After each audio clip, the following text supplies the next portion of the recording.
Bom, e agora nós voltamos a falar aqui sobre o caso da soltura do traficante André do Rep. Temos um convidado aqui, vamos conversar a partir de agora aqui com o delegado Fábio Pinheiro Lopes. Ele é diretor do DHPP, que é o Departamento de Homicídios e Proteção à Pessoa da Polícia Civil aqui de São Paulo. Ele que foi responsável no ano passado pela prisão desse traficante André do Rep. Conversa conosco agora. Boa noite, delegado. Obrigado pela entrevista. Seja bem-vindo aqui ao programa. Boa noite, muito obrigado. Obrigado, ouvintes da Jovem Pan. Estamos à disposição. Foi uma decepção, delegado, essa decisão do ministro Marco Aurélio Mello da soltura e, mais do que isso, um desrespeito ao trabalho dos investigadores que, como o senhor, conseguiram no ano passado colocar na cadeia o André do Rep, delegado? Olha, como eu já disse outra vez, para nós foi um banho de água fria, né? Ele é um indivíduo que ficou foragido quase 6 anos. Ele já estava com 2 condenações já em segunda instância, uma de 15 anos, outra de 10, e acabou, por esse subterfúgio legal aí, sendo colocado em liberdade. E isso sirva de lição para que esse dispositivo legal, na minha opinião, ele é o principal vilão disso que aconteceu. Isso aí tinha que aproveitar isso para que os nossos políticos reavaliem e retirem esse dispositivo do nosso Código de Processo Penal. Delegado, quem lhe faz agora a próxima pergunta é o Guilherme Fiuza. Por favor, Fiuza.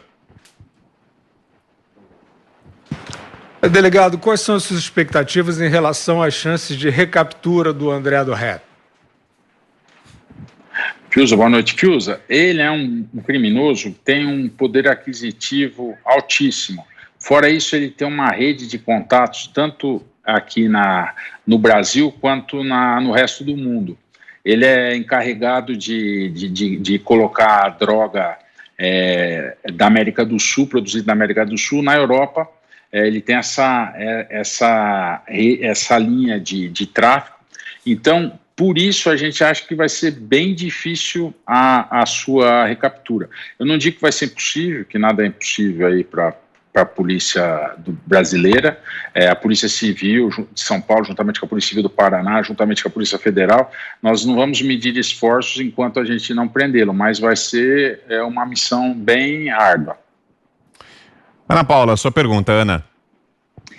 Delegado, eu estava lendo uma entrevista do senhor hoje mais cedo e eu fiquei muito impressionada quando o senhor contou da dificuldade que foi para prender, né, o André do Rep, já que ele estava foragido há muitos anos. Gostaria que o senhor dividisse isso um pouco com os nossos ouvintes. Então, ele é um criminoso, como eu disse, devido a esse alto poder aquisitivo que ele detém. Ele é um criminoso que ele utiliza uma rede de proteção, ele não usa documentos verdadeiros com o seu nome verdadeiro, ele não anda em voos comerciais, ele só anda em voos privados. Então, ele tem helicópteros privados, aviões privados. Então, isso tudo dificulta enormemente a missão policial, porque ele foge da normalidade do padrão do criminoso brasileiro. Então, é difícil, é uma missão que eu disse, bem difícil vai ser a sua recaptura, só que a gente não vai desistir.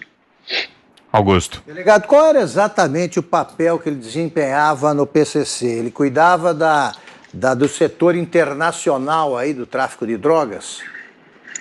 Augusto, a história dele é o seguinte, ele começou na Baixada Santista, ele era um traficante que traficava em vielas. Aí ele conseguiu descobrir ele conseguiu ter um know-how de conseguir colocar a droga da América do Sul na Europa através do Porto de Santos. Com isso, ele teve uma ascensão meteórica e ficou milionário e conseguiu ter esse poderio e se colocar no mundo do crime e conseguir um cargo elevado dentro dessa organização criminosa aí que ocupa os presídios de São Paulo. E, delegado, durante esse ano em que ele passou preso, ele conseguiu manter esse papel de protagonista, esse cargo aí de liderança, como o senhor narrava, que ele ocupava na facção? Mesmo esse período atrás das grades fez com que ele perdesse força ou não? Mesmo de dentro da cadeia ele conseguiu continuar agindo? Olha, eu não sou delegado do narcóticos, né? E só a gente tem um inquérito muito grande aqui contra ele de lavagem de dinheiro. Pelo que a gente percebeu na movimentação ainda de alguns envolvidos, que no caso são coautores dele nesse nosso inquérito, a gente acredita que ele ainda continuou mantendo suas operações mesmo atrás das grades. Agora, em liberdade, não tem nem o que se falar. Guilherme Fiuza, mais uma pergunta, Fiuza. Delegado, no ano passado o país teve o governo federal, o Ministério da Justiça, teve uma ação, um esforço para isolamento de lideranças do crime em presídios federais. Isso pareceu ter, inclusive, efeitos imediatos na redução dos níveis de violência. Depois sobreveio a pandemia. Como está, de onde o senhor pode enxergar, esta diretriz, essa política de isolamento das lideranças criminosas no país?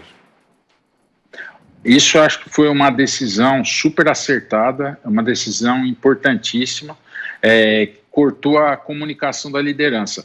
Eu acho que a segunda fase, eu acho que a polícia brasileira tem que fazer, isso que eu digo a polícia brasileira são as polícias estaduais e a polícia federal, também tirar o patrimônio desses criminosos, porque não adianta você encarcerar o criminoso e deixar o patrimônio com a sua família ou com seus comparsas. Então, por isso que é importante implementar essas delegacias de lavagem de dinheiro e tirar o patrimônio desses criminosos. Com o André nós apreendemos 28 milhões em patrimônio. E, então, eu acho que isso é um golpe que a polícia tem que dar nesses criminosos. Ana. Delegado, devido à estirpe desse bandido aí e também com um vasto recurso econômico e a possibilidade de provavelmente já estar fora do país, já existe algum contato da nossa polícia com a Interpol ou se isso vai acontecer ainda? Em que pé que isso está? Ana, nós temos conversado com a Polícia do Paraná diariamente, com a Polícia Federal do Paraná. Nós ainda não temos confirmação que ele deixou o país.